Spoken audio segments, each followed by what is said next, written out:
So, good evening, everyone. This is the Candid show brought to you by your host Krishna, and we have got Shiram here as our co-host today. And the topic we are going to discuss today is about technological singularity, which basically means that at a point where technological advancement becomes uncontrollable and irreversible. So, like that point of time, that phenomenon is known as technological singularity. And to move into this topic is that we have to first understand that to attain the technological singularity may it be harmful or useful. To attain it, first we have to consider the point that we have to reach super intelligence first of all. So like super intelligence is nothing but the machines programming their own intelligence, so without help of the humans. So like they kind of have the feelings, so like not like humans, but how to interact in the situation and how to behave most probably like humans. So like how we do and react to each and every situation in our life. So like the machines also get such type of intelligence, so that is known as super intelligence. So like that must be first of all achievable. So like after then only we have to consider the point of technological singularity. So to speak about this topic is that technological singularity, we can see that if and suppose the machines kind of process the super intelligence, the humans are the ones who kind of program those machines to kind of interact or like do the things in specific field or like interact. So we are the ones who kind of feed the data or information to it. So I don't think so, I don't think so whether the humans kind of program the machines in a harmful way or the negative way to kind of actually attain the technological singularity. As we can see in many movies, we can see that many scientists kind of kind of villains, kind of these scientists program the robots in a negative manner where they kind of destroy the humans and the humanity ends. So like that can be actually practically done in real life, I think. And Shiram, what do you think about this topic? Yeah, as you told Krishna, I think most of this part or more of this concept or this idea, actually this is not kind of like backed up by any kind of scientific proof or evidence. This is just us kind of like hypothesizing that there would be some point in the future where technological growth would be so fast and so uncontrollable that we'd probably have no control over it, and probably technology would be completely running rampant on all over the place and we would have no say or anything over it. So that is what you kind of have a basic idea what singularity means. So the ideal driver or the main kind of a component which would kind of initiate the singularity in motion, I think, is probably AI, because I think AI is the only field or the only advanced piece of technology we have right now which is capable of learning on itself, or which kind of has the potential of kind of becoming a very close human like idea. And they also have super intelligence, as you told. They can obviously kind of manifest and kind of evolve, kind of have some kind of an evolution into being humans, and that is entirely possible, I think. But right now, as of right now, I think we don't need to exactly worry about that fact right now, because if we think about it, AIs are not extremely smart right now, because even now many of the well performing algorithms, advanced algorithms, also require a lot of examples. They need to have thousands and millions of examples to kind of understand some kind of basic concept. So so attaining this point of singularity, I think, should not be possible, at least in probably 2 or 3 decades, at least in my opinion. I think it is definitely going to be a long journey.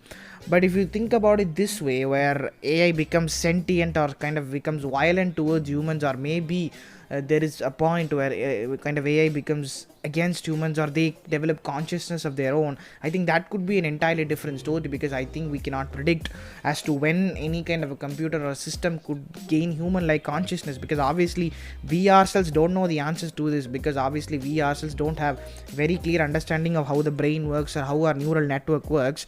So if any kind of a machine is able to replicate any kind of an action like this, we still would not have any kind of idea as to how that was done. So when you think about it, if the AI, for example, has developed some kind of a human like thought process, or maybe it has developed a self consciousness of its own, I think we should not kind of underestimate it, stating that they would also share the same beliefs as us, or they would also have the same ideas as us. I think that would be completely naive, because when you think about it, I should presume any kind of a sentient being or any kind of a dangerous creature generally has its own belief system, its own kind of values. So I think it was comparing this would be kind of equivalent to aliens landing on a spaceship on Earth. I think that is what I could kind of relate, kind of like can understand with this, is that if an alien kind of lands on a spaceship with Earth, we would assume that they are harmful creatures, we would assume that they are sentient in nature. So the same thing would apply to AI also. So if AI becomes violent in nature, we should have a lot of things in hand to kind of control it or stop it, because again, we have no control over when this will happen. So we have to be very cautious in developing technology, but not going too fast, but having optimal development.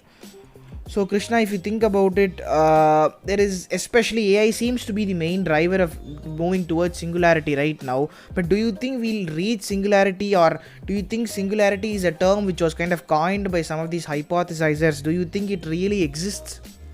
So, speaking about singularity, we have to first understand that we humans have this feeling, or like we have the control over our senses. So, like we kind of have this control over our reaction to any kind of situation in our life, and everything is under our control, and our brain controls it.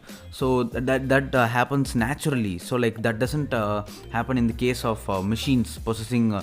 Or whatever the so-called super intelligence. So like we are the ones who kind of program them. So basically we are the ones who kind of actually create them in the first place. And we have to think that even if suppose all these machines kind of possess the super intelligence and express it in a very harmful way to the humanity and all the human race, we can see that even if they are harmful, there is a way for the humans to end it. So like we are the ones who created it, and possibly we are the ones who kind of could have to end it. So like we have the control over the machines.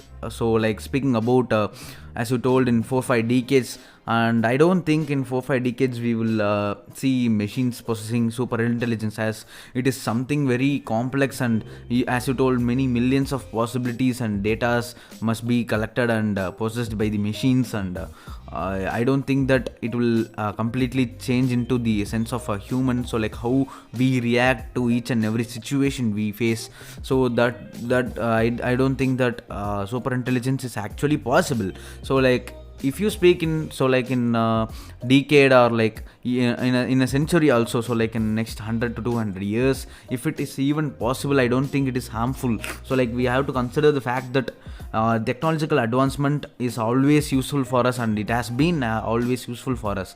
So like considering the last 4 to 5 decades, we can see that in 1960s or 50s we didn't have all these technological advancements. We didn't have all these devices like television, or like we don't have all these smartphones and advanced AI machines. So like nothing was present there. But considering a small gap of 4 to 5 decades, we have improved so much. We have got AI developing in a very rapid pace, and we can see that we are technologically advanced at this point comparing to the last 5 to 6 decades. But if you consider in the next so like it has been very useful. So like for us, the technology has been very useful in many ways. We can use the devices to get information, news, and we can we can express our opinions, and we can learn many things from the devices and the technology. Keeping aside its negative points, we can see that it has been proving that it has been useful for us for the last 4 to 5 decades of technological advancement. And even if you see in next century also, I don't think that technology will be a threat to human race, and it will be more useful for us, and we may get more useful benefits from all these technological devices. So technological singularity is something debatable, and I don't think it is even possible right now. From my thought, it is not possible, I think. And what do you think, Shriram? Even if the machines possess all these kind of super intelligence, do you think that there will be a way for the humans to stop it, or do you think that completely the machines will overtake the human race? What do you think? Yeah, definitely, Krishna. I think, as you told, there isn't any kind of a clear timeline or any kind of a clear evidence which you have in hand right now to kind of establish when the singularity would kind of occur. Because when you kind of think about it, because as you told, I think the fact that we consider any kind of a technological advancement to be exponential always, I think, is a very big misunderstanding right now. Because I think most of the experts who are saying right now, most of the experts kind of an idea that the singularity would occur at the point of 2045 or 2050. That's the predictions which experts experts have right now. But I think I'd like to say it otherwise. I'd like to think that at least probably in the next century itself, we'll probably not get any kind of singularity, because I don't think the technological growth which we have right now is going to be exponential. Even though it is exponential right now, I don't think the growth is going to be steady throughout the next 1 or 2 decades, I think, because when you think about it, even in terms of the hardware, we've not kind of reached our maximum potential level, because obviously we still have not even gone into the quantum computing section. We still are very, very far behind in terms of the hardware specs of most of these computers or AIs in general. And on the software side of things, as I told you, most of these AIs, most of the well-performing AIs also take a lot of time to kind of engineer, take a lot of time to develop, requiring a lot of manpower. And even the most of the AIs have not even cleared the Turing test. And for people who don't know what the Turing test means, it is basically some kind of a screening test for the AIs to kind of match the human's intelligence. So for example, if any kind of AI crosses or kind of clears the Turing test, it is generally considered of having an intelligence equal to humans, and no AI right now has actually cleared the Turing test. So I think all of this, taking all of these factors into consideration and kind of analyzing over this, I think it is very clear that we would not get the singularity at least in 2 to 3 decades, as I told you. I think it would take a lot more than that. I think it would take a lot more of effort, a lot more of understanding of the world as a whole, because again, we don't know how the universe works. We don't know a lot of things in this world right now. So I think not putting any kind of specific date on when the singularity would occur, I think does not make sense right now, or at least that is what I think in my opinion. So do you have anything else to share on this, Krishna? So, and considering the technological singularity, public figures like Stephen Hawking and Elon Musk have expressed about the artificial intelligence that could result in human extinction in the near future due to its technological advancement. So, like, this even is not possible, as we spoke earlier, that the super intelligence is something that can't be achieved in the next century or so, and only after the achievement or like the attaining the super intelligence in all these devices, then only we have to think about technological singularity, and we must have these rules and all these kind of regulations and all these machines programming, and we don't see it as a threat. So like it may be useful in many ways, as we can see that as we told, it may be proving very useful for the humans. And as we spoke that speaking about the useful effects of the technologies, we can see that we can improve in space research, and we can explore many planets, and we can send manned missions to various kind of planets in solar system and on other kind of solar systems. So it may be useful, and I don't think it will be harmful. And Shiram, what do you think about this technological advancement of all these devices? Do you think we would have a control over all these machines, and or do you think it will be very harmful for the humans in the near future? Yeah, I think as I told Krishna, there is this lot of potential, or there's a lot of chance in the future for AI to become sentient, for AI to become violent, for AI to completely go against humans also, because as I told you already, they must have their own set of thought process. Obviously, they'll have their own belief system, they'll have their own values. So it would be completely fair to understand that AI would be definitely turn against us. So one thing which you can kind of do, or we can kind of maybe understand, is to kind of at least decelerate on the growth of, or kind of decelerate on the time which we spend on research in AI, especially because I think we are going at a tremendously rapid pace right now. And I think at a point we might not understand this development at one point, because since it is going so fast, we humans would not even be able to comprehend as to how much we are advancing in this field. So I think we should take a step back on an advancement in the AI category. Especially we do, I think, spend more time on understanding AI as a whole, on maybe going much more deep into AI rather than spending more and more on AI research. But that is just my opinion, I think. And also I'd like to conclude saying that the concept of singularity, I think, is just a matter of belief, and it is not science also, because